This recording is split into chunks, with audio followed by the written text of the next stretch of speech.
আগের ব্লগটাতে তোমরা দেখেই নিয়েছো স্টার্টারে আমরা কি নিয়েছিলাম। তো এবার দেখো তোমাদেরকে মেন কোর্সটা শেয়ার করে দিচ্ছি। মেন কোর্সে এখানে ছিল হানি চিলি পটেটো, যেটা মা নিয়েছিল। মা মানে মেন কোর্স নয়, মা একটুখানি স্ন্যাক্স খাবে বলেছিল, তো সেই কারণে মা এটা নিয়েছিল।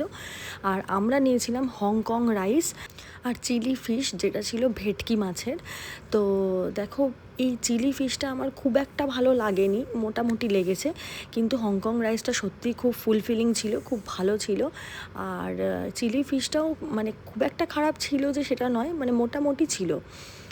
তো দেখো, এখানে আমি খেয়েছিলাম, আর আমরা একটাই নিয়েছিলাম, দুজনে মিলে শেয়ারিংয়ে খেয়েছি, তাই আমরা খেতে পারছিলাম না। আর যখন অর্ডার নিতে এসেছিলো তখন বলছিল যে একটা সাফিসিয়েন্ট নয় দুজনের জন্য, কিন্তু আমাদের জন্য একটা প্রচুর সাফিসিয়েন্ট, কারণ আমরা মানে খুব বেশি খেতে পারি না ওরকমভাবে। মায়ের যে হানি চিলি পটেটোটা দিয়েছিল ওটা মারাত্মক ভালো খেতে ছিল।